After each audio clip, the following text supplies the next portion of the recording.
I'm excited about this topic. Today, we're really talking about what's at the source of really virtually almost all disease. So, this is a topic that's really trending in the last year or so, is this idea of, and I think people have been hip to it for a while, but the idea of inflammation being at the root of disease, which is actually as we dive into this, it's a little bit deceptive or a little bit, I don't want to say deceptive. I don't know if anybody's trying to deceive anybody, but it's definitely not fully accurate. But there's this whole idea of, doing things to decrease inflammation, eating anti-inflammatory diets, cold plunging, biohacking, and the recognition of the fact that inflammation, and really chronic inflammation, is at the root of when people aren't healing well and when disease is really manifesting. That inflammation always seems to be on the scene, but one of the things I really want to propose today is that inflammation is actually part of the healing process. Yeah. I think one of the really cool things about the more vitalistic approach to healthcare, and this is what you've taught me since when I was originally, I just was a regular person listening to regular things and going to a regular doctor and, doing these things that I just thought that there was just one way. Right. And then once I met you and I started down this path of education towards, no, there's a mechanistic lifestyle and there's a vitalistic lifestyle. And on this vitalistic path, like the idea that nothing in your body happens in isolation, that was really a groundbreaking idea, like concept that I had to wrestle around with, because it was like, that makes sense. Go explain that. Go deeper with that. Right. So it makes sense. It makes sense that nothing is like, so for example, when I grew up, it was like, oh, your stomach hurts, you go to the doctor and you get something for your stomach, right? And it's a stomach issue. Like you have a heart problem, it's a heart issue. You have a blood pressure problem, it's a blood pressure issue. It's a, like everything was, that analogy of a watch, that if your watch was broken, you go to the specific part of your watch that's broken and you fix that little part, and then that part of your watch is fixed, and then you move on, right? And that concept for the body was what I grew up believing, which was a more traditional medical kind of idea, that you just go in and you fix that part, and then that part's fixed, and then another part breaks, and maybe you're on your car and I recently just had to get my brakes fixed because maybe I ride them too hard sometimes. I don't know. Some might say, but with that, the idea that you're not just a lot of parts that all came together, that nothing in your body happens in isolation, was really something that made a lot of sense. I was like, oh my gosh, that makes sense. But I had to work through that in my mind. Like, what does this mean? It means that, like, if I have a heart issue, it might not just be my heart. Like there's a whole system that's going on here. And what are the inputs into that system that create this heart and create, the disease or the health that's a part of it, right? And so everything in the body is a part of that. So when you talk about inflammation, like inflammation isn't its own object out here, right? Yeah. Like inflammation is something that's we're talking about this like systemically almost through the entire body, where inflammation is an issue, and the issues that cause inflammation can be layered. There can be nuance to it. There can be layers to it. Now we have a very clear understanding, or I at least have a very clear understanding that there's one main source to correcting inflammation, but then there's other layers to it. Yeah. And so this isn't happening in isolation in your body. It's not like, oh, I'm just going to go in there and I'm going to fix the inflammation problem. Let's start from the beginning with inflammation. So anytime you have injured tissue, you're going to have inflammation. Yep. And sometimes we injure tissue because we were walking to the bathroom in the middle of the night and smacked our toe on the bed or something, right? Yeah. Sometimes we have inflammation because we broke a bone. Sometimes we have inflammation because there are, irritants and pollens in the air that are irritating, our nasal passages or our throat passages as we're breathing them in. And so there's an inflammatory response that's really helping to, trap and isolate and help repair tissue that's been irritated. There are times we have inflammation, but this other side is we can have inflammation due to our diet. We can have inflammation, chronic inflammation due to stress levels. We can have chronic inflammation due to repetitive toxic exposure. We can have inflammation for lots of we can have inflammation from alcohol usage. We can have inflammation from smoking. We can have, so these systemic forms of inflammation, but recognizing that inflammation isn't inherently bad. I think that's a big part of it with the usage of anti-inflammatories and the usage of, the old theory with sports injury was rest, ice, compression, and elevation. And now they're telling you it's no longer rice, it's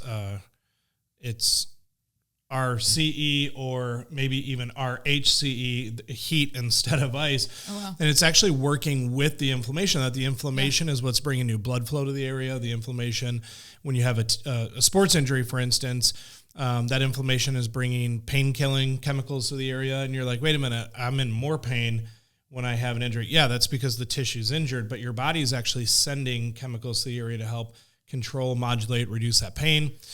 There's a protective element to inflammation where there's white blood cells that are designed to go to the area and just make sure that your body doesn't necessarily know that, you injured it playing a sport. It just knows that there is damaged tissue. And so it's trying to protect it. So it'll send immune rich chemicals to the area. So these are the external sources of injury that create this inflammatory response.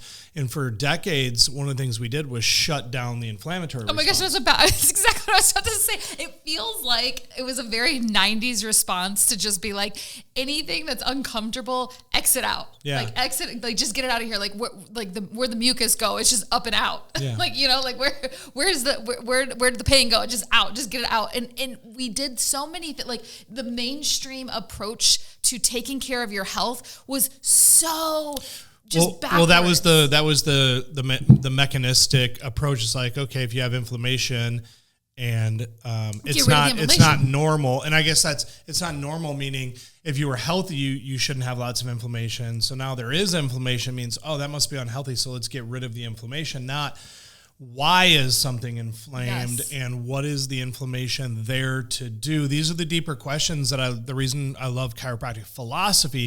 And when I say chiropractic philosophy, the definition of chiropractic is a philosophy, science, and art of things natural. That's the first half. The second half talks about adjusting the spine. But this idea that chiropractors are always asking questions philosophically about what is naturally happening in the body when this happens. The medical approach to this, the mechanistic approach is unnaturally, how can we get rid of what the body's naturally trying to do? And that never ends up well. And this is why, when it comes to naturally acquired immunity versus artificially acquired immunity, and what I mean by that is vaccines versus just getting sick and building immunity. Right.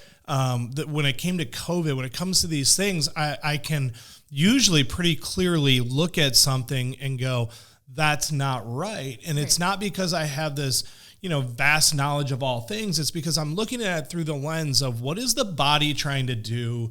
And then does this thing line up with what we know about what the body's trying to do from a vitalistic perspective?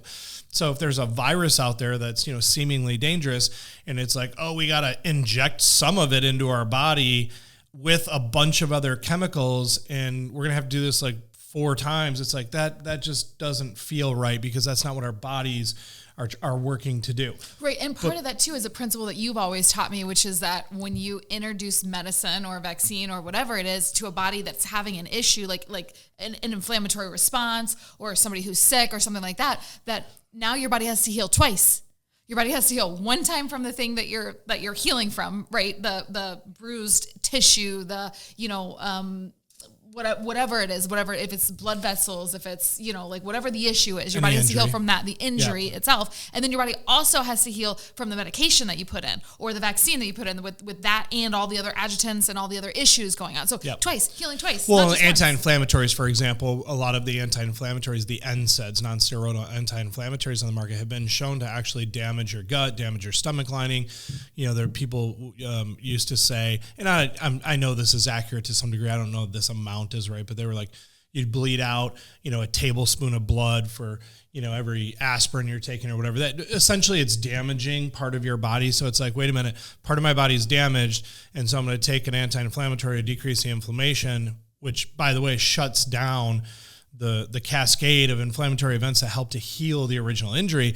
But now, number two, I've created damage in my gut, which is going to create more inflammation, except for now your gut wants to heal, except for you're taking an anti-inflammatory, and how it heals is inflammation, but you're taking an anti-inflammatory, and this is why it leads to increased risk of cancer and, future problems. So I think the biggest question is, what is our goal when it comes to inflammation? So number one, is it a temporary injury, or are you systemically inflamed? I think that's the first thing to ask. Is there a temporary injury, or is something systemic going on in my lifestyle that's causing me to be very inflamed? Number two, do we want to reduce inflammation, increase inflammation? And the reality is we don't always know what the body is compensating for or trying to work with. So the reality is we want inflammation to be regulated well. That's it. Like we want the inflammatory response to be well regulated. Just like your heart. If you're having high blood pressure or low blood pressure, whatever, the doctors will give you high blood pressure drugs to lower it, or low blood pressure drugs to elevate it. But the reality is we don't often know what's going on and why the blood pressure, what we know is it's just not regulated. And ideally we want to see it regulated. There are times your blood pressure should be high. There are times your blood pressure should be lower. And so if you're on a drug, you don't adapt well and you don't regulate well. So when it comes to inflammation, what we really want is a regulated inflammatory response. If you banged your toe in the middle of the night on the bed, it should be inflamed for a couple days. You don't want it not to be inflamed. Now, however, if you didn't bang your toe and you're just walking around and your feet are super inflamed, just from regular life, that's abnormal. That's a sign of systemic chronic inflammation, and that's not a normal thing. And so, can you do some more natural approaches to try to get the systemic inflammation down in your body? Absolutely. Chances are you're probably eating in a way that's promoting excess inflammation. What I mean is your diet is actually creating stress within your body, and that stress within your body's trying to heal from, and therefore your whole body is much more inflamed. Are you consuming soda, sugar, alcoholic beverages on the regular, things that add to inflammation in the body? You can start cutting back on those things. Are you, are there things in your lifestyle that are creating stress? So one of the cycle is we have this kind of triad of things that can happen that lead to this inflammatory cycle. And we'd be remiss if we don't talk about the source of it. Is inflammation doesn't just happen in a joint. Even if you have joint inflammation, it didn't just happen isolated in that joint. Like you didn't injure a joint, or maybe have arthritis in a joint or something, and then inflammation, just like the joint is saying, hey, I'm inflamed, and so inflammation just starts to happen in that joint. It always goes back to the brain, because the brain is the central nervous system is literally central to every function of the body. So anytime we look at anything, we have to start with the brain. We have to go, okay, what happened? And I injured my toe. So my toe signaled my brain. My brain is signaling other areas of my body. And when it comes to inflammation, you'd be blown away. I mean, there are other organs involved. Your liver can be involved. You're having to make chemicals in one area and kind of ship them off to another area.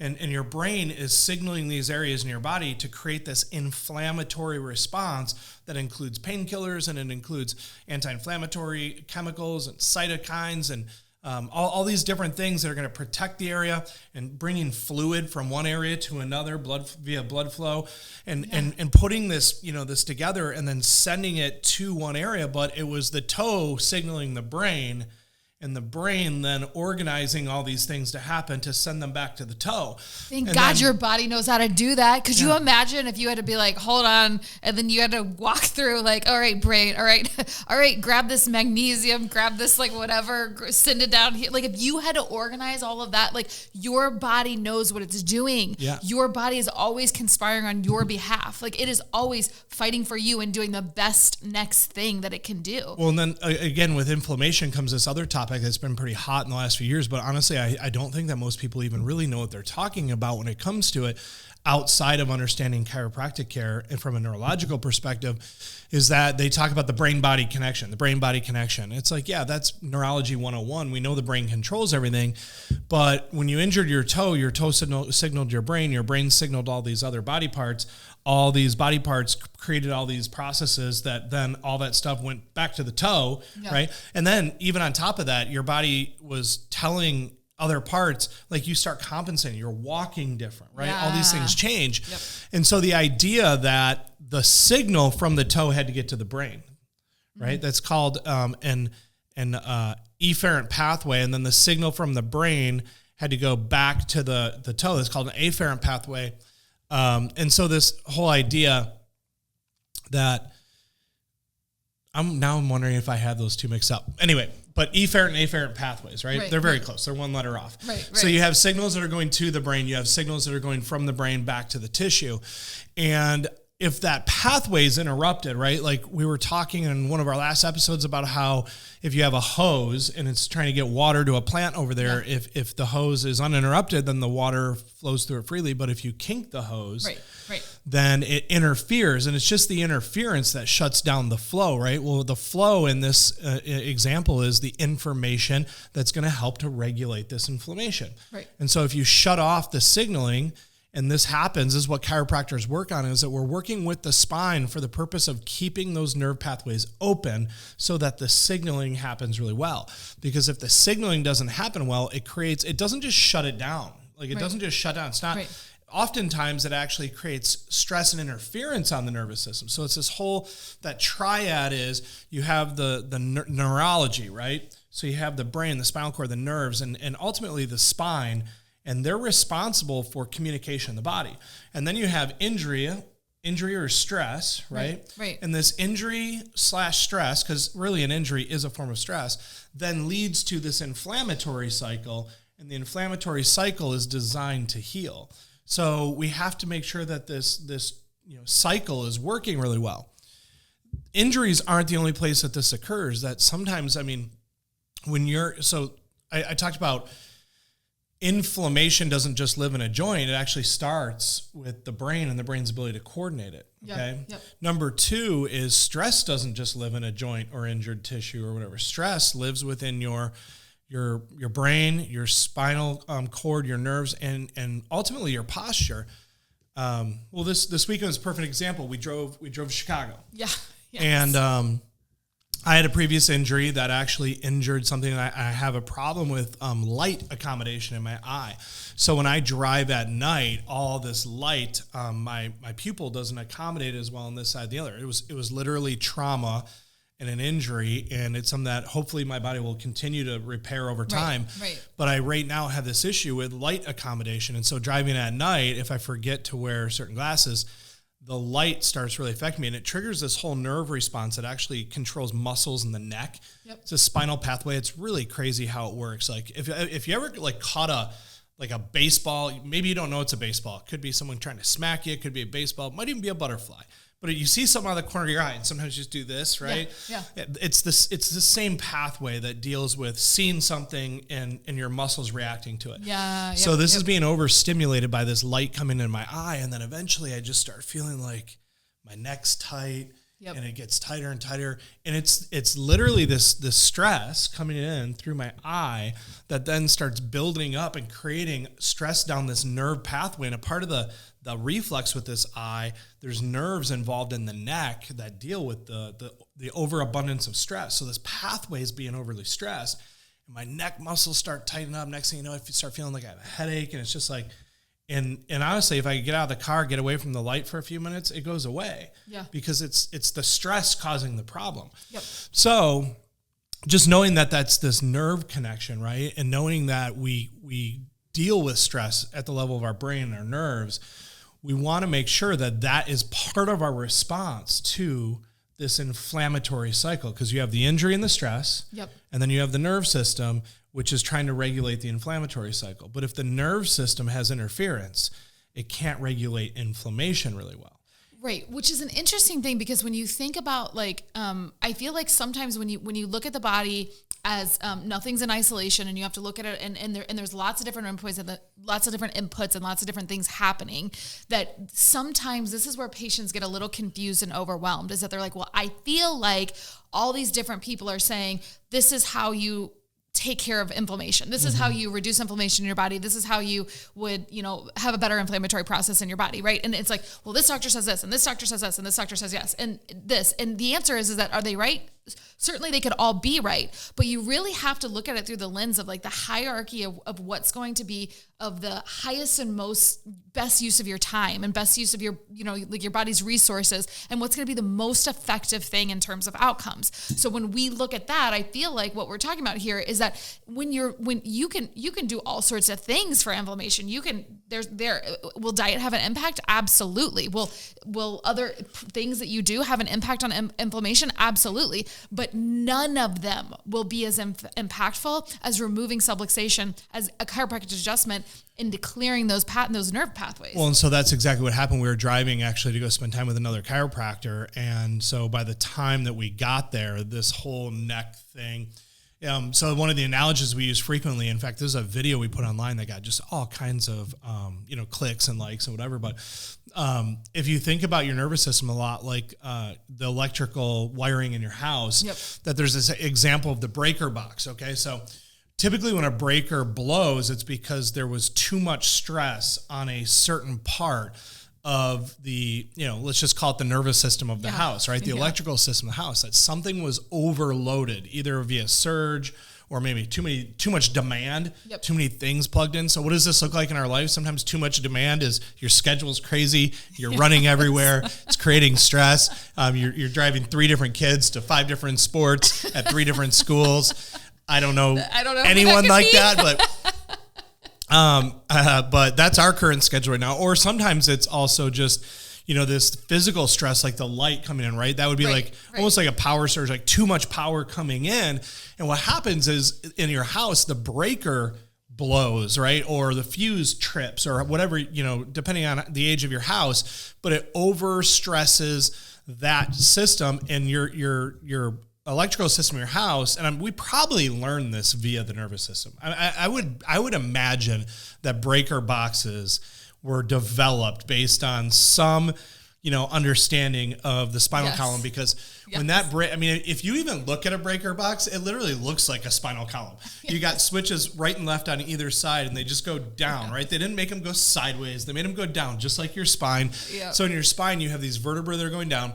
And what happened in my situation was the nerve that was involved goes right through the upper part of the neck, and that nerve was being overly stressed. And so it created all this tension in my neck, and then a vertebra just goes, and I could almost feel it. It wasn't like click, like in an instant. It was over about 4 minutes where I just felt like my neck wasn't moving well, and I felt uncomfortable, and I'm doing all this stuff to like, oh my gosh, what is going on? Like, why is my neck so tense? So I get to my buddy's house and like skip everything, don't grab the luggage, like walk straight in. He's a chiropractor. I'm like, I need you to adjust my neck right now.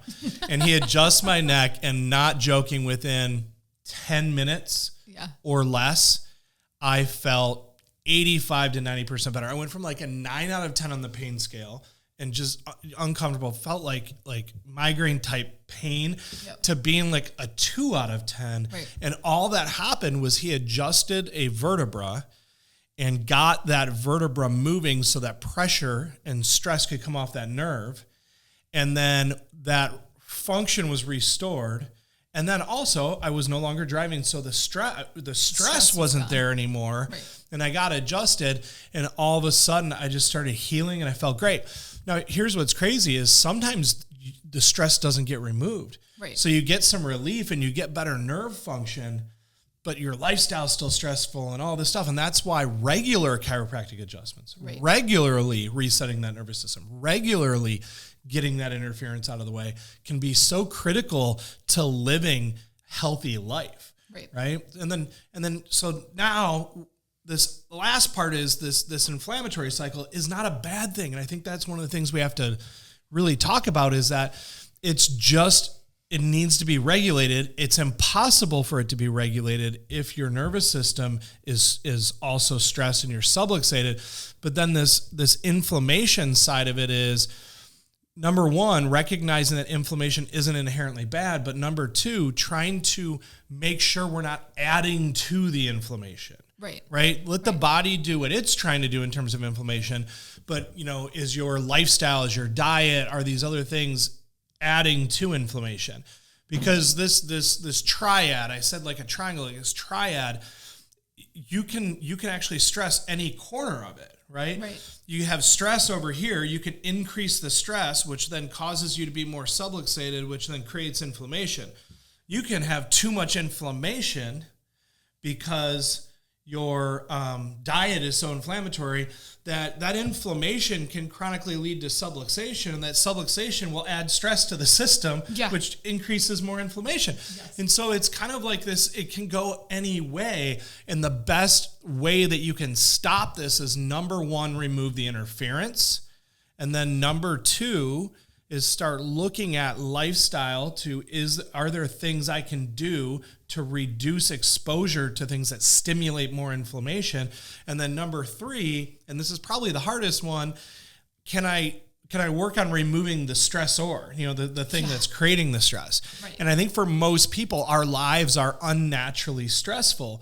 And so sometimes it's hard to do that. It could be a physical stress from your job. You might work at a grocery store, and all day long you're swiping groceries and you're only turning one way, and this is creating a repetitive stress that is going to lead to subluxation. We say subluxation, we mean you're taking the groceries from this side, like think about Costco and how many jillions of people they're checking out at that place in a day. I think I heard recently, it was like, I think the manager over at our Costco told me that on an average day they're seeing like more than 5,000 people in a day. It's pretty wild. Remarkable. And all these items, because you don't go to Costco to buy one item. You buy two grocery carts full. And they weigh 30 pounds each. And so they're turning from their right to their left or their left to their right almost exclusively. And, at least in that day, hopefully they switch, registers where they go a different way.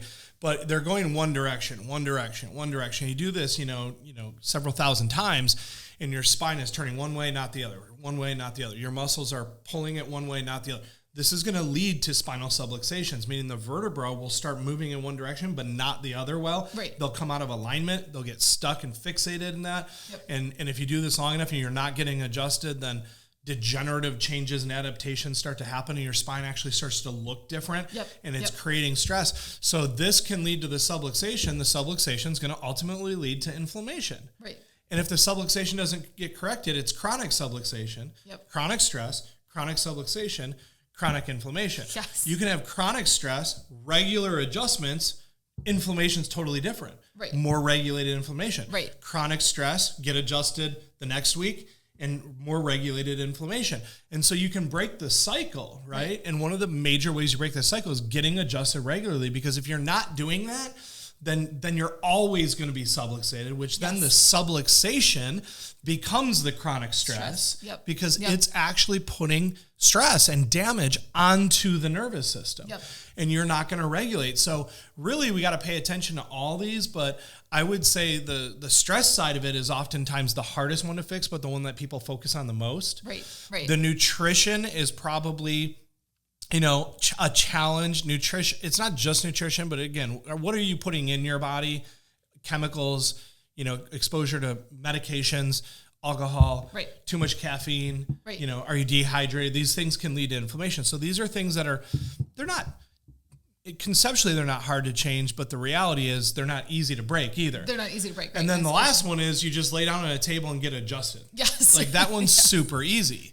And so if you want to break this cycle, chiropractic is the most common sense way to regularly break this cycle, so that you don't just keep, because the more you move through this cycle, like the faster it starts spinning in terms of degradation of that, inflammatory response. And remember, we did an episode years ago on, what's funny is that after 15 years of practice and tens of thousands of patients, that we've seen, there's almost like you can see someone's profession on the intake form, and you're like, oh my gosh, like we know what's coming at us when we have a dental hygienist coming in or a dentist coming in, or we know what's coming. We know, like these subluxations, and obviously there's outliers. If you can place yourself in their jobs. But if you can place yourself in the job, like policemen with the belts that they wear, and when you look at the gear that the firemen wear, and when you look at, like, there's all these different sales guys that are on the road for hours and hours and hours and hours. And we went through an episode where we just hit, probably 15 different professions and the most common subluxations that we saw in those professions. And oh my gosh, were people coming in like, I felt like you were reading my email. Like I felt like you were just right in with me with what was going on. And again, it's just placing yourself in terms of like what is happening to the body and then what is the body's natural response to that going to be. Right. So there's this other analogy I like because with subluxation, I just love analogies. I think it helps people to understand it better. But we have this campfire analogy where inflammation is like a campfire. Okay. That like campfires are not inherently bad things. They're actually very wonderful things. Inflammation in your body is not inherently bad. It's actually there to help. But a campfire, a little bit can keep you alive. Yeah. Right. Just like inflammation, a little bit can keep you alive. But if it spreads through the forest, it literally destroys everything. So chiropractic really helps control the spark at its source, right? Chiropractic is like keeping the ember from jumping out of the fire and turning into this forest fire. Yeah. It's like Smokey the Bear in this example. Everybody loves Smokey. But then you add the phrase about chiropractic in regards to like the campfire and the what was it, the smoke and the fire example? Yeah. So when you have a fire, right? Oftentimes you don't even see the fire. Right. I remember this happened when we were in like Oregon, Multnomah Falls area. Yes. And we got on the plane in Oregon, and you guys will probably remember this because it was pretty big news. But we got on the plane to leave from Oregon to come back to Cincinnati. And I remember being on the plane, I'm like, something smells like fire. And it didn't smell like electrical fire. It didn't smell like fuel. It smelled like a campfire. I'm like, something smells like fire. And at this point in time, there were no reported fires in the area or whatever. But we got on the plane. I'm like, that's weird. By the time we landed in Cincinnati, which is a couple hours later, like all of Multnomah Falls was on fire. And it started off with, I think, fireworks. But, the indication was a smoke. Like if you can smell smoke. Right. The problem is when you smell smoke, you don't know if it's a campfire or you don't know if it's a forest fire. Right. And so inflammation is the smoke. Right. And so if you pay attention and you're like, okay, there's some inflammation, you don't know right now, is it chronic or is it controlled? Right. Right. Yes. Is it chronic or is it controlled? However, if you're subluxated, it's going to be chronic.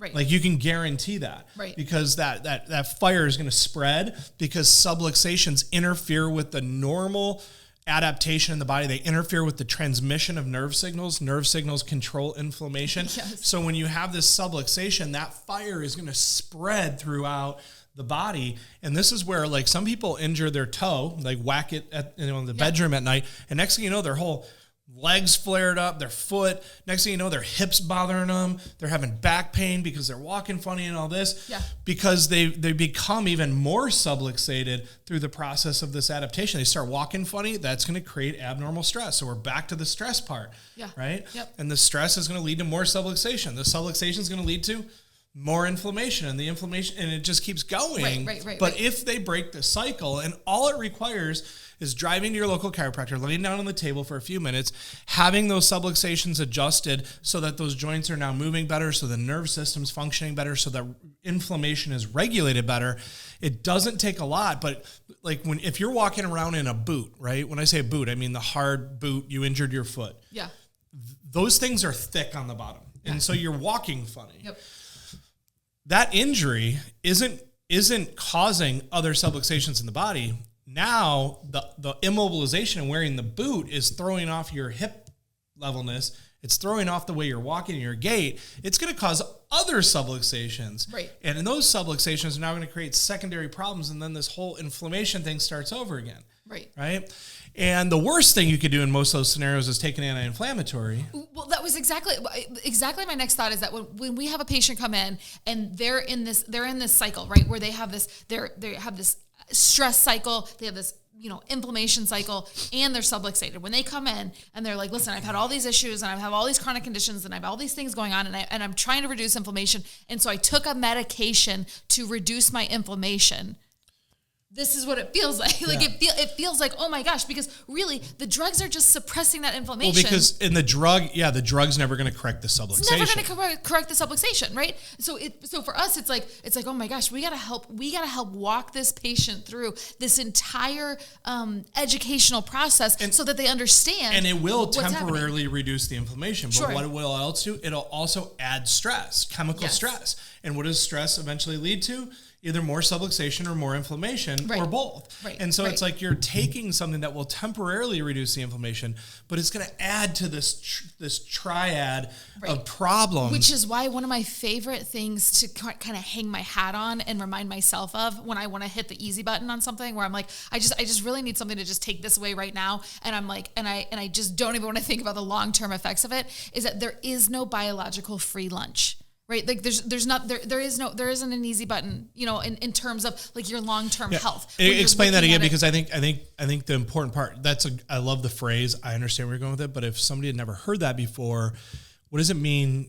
Free lunch. Like if somebody said, hey, enter to win, there's a free lunch. There's always there's a catch. like you know that if a what is it, like a timeshare company is like, hey, we're gonna buy you dinner, like that they're not just buying you dinner, right? Like you know that there's more behind that, right? Like it's not just a free lunch, it's not just a free dinner. Well, there is no biological free lunch. Like there isn't anything in your in your body that you can just do, like you can go and you can do the exact opposite of what intrinsically is right in your body and then expect, for example, not to have to pay the price for it. In some other area. There's always going to be a long-term cost, right? Like for something, if you're taking the shortcut right now, I mean, right now what comes to mind is like a lot of the girlfriends that I know that are like, I see all these people on these weight loss drugs and God, that would be really easy. It would be really nice. It'd be really nice to be really skinny and really easy, but also I don't want to, poop myself in the middle of the night. So like, what's the cost of that in the long term? And what's the cost 10 years down the road from it? And if you don't know that's actually one of the warnings of these GLP-1s is that people actually are losing control of their normal bowel function, because it's not just exclusively affecting your stomach and upper digestive tract. It's actually creating problems that lead to inability to control your bowel function.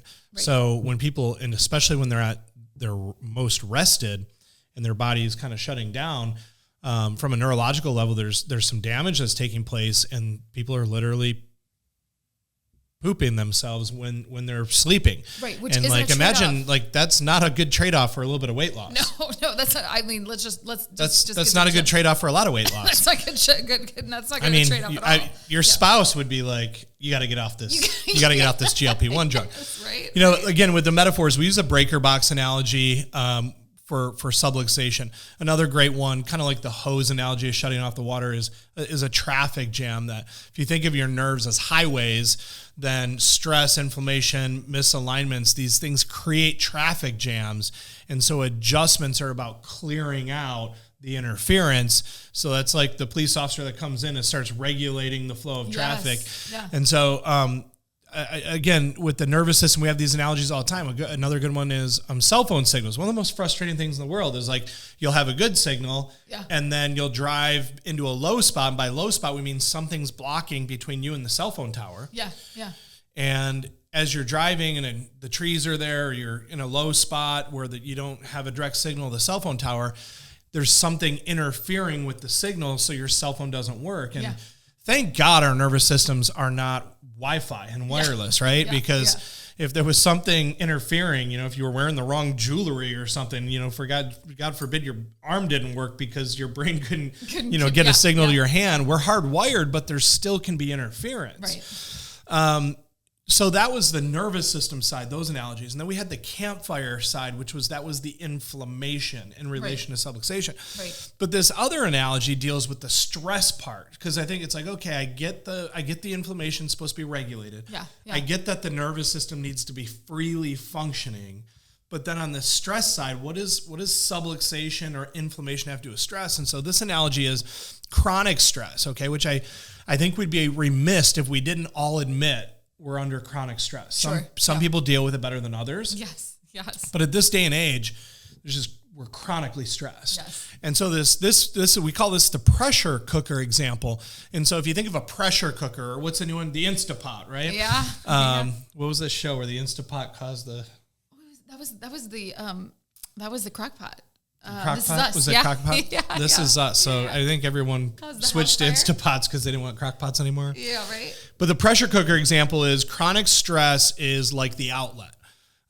Chronic stress without an outlet just builds up pressure, right? You could blow the lid off that thing. It could explode, whatever. Getting adjusted is like, and getting, chiropractic adjustments is like the outlet valve where the pressure gets released. Yep. So the pressure can still build up, but if the outlet valve is open, then the pressure never builds up to a point where it's detrimental. Yeah. It's just, you're letting a little bit off. That's my pressure cooker, if you guys didn't know that. Just a little. Well, and you know what's funny is that I think it's interesting. I think the way that as we're kind of like coming to wrapping this piece up, I think that the way that you view inflammation is really huge. And I think that you can, when you look at your health, I think when you approach inflammation as like I'm fighting, like health isn't something that you're fighting. Like you don't have to always think about your health. Like I'm coming in here to fight disease, right? Like that can be kind of the posture that you take. I'm coming in here to fight inflammation. And then you're like, wait a second, I didn't know that inflammation had some good things to it. Like I didn't realize that there was any positivity to it. And so I think one of the things is that posture to it, it's really, really your health is about removing interference. It's just it's removing that interference. Like you don't have to fight anything. You're not fighting against anything. Your body's working with you. Your body's on your team. You're like everything that you're doing, like you're casting these little votes every single day, every single movement that you make, every single thing that you eat, every single, time that you make a choice to like not, do something more toxic, skincare products, like whatever it is, you have all these little votes every single day that you're doing, and you're not in a war. Like this isn't a battle. This isn't a fight. This is literally just you and your body working together, and you can get on the same page with it. We like really strong one-liners. So I think one of them that really sticks out to me when I think about this is you don't just calm inflammation, you actually, or drug it or whatever. You can't just like suppress inflammation. You correct what's causing it. So whether that's subluxation, whether that's your diet, the goal isn't to get rid of inflammation. You would die. You would die without inflammation because inflammation's like it is part of the healing process, major part of the healing process. So you don't just calm inflammation down, you correct what's causing it to be out of control. Right. So I think that's a huge takeaway. And then I think the other one is like when it comes to like that's the inflammation side, when it comes to the stress side, you can't stress your way to health. Oh my right? God, no. So this chronic stress idea, but what we can do as it plays a role with chiropractic, with stress, we can work on what's creating the inflammation, right? The stress is going to cause inflammation. We can work on what's causing it not to be regulated well.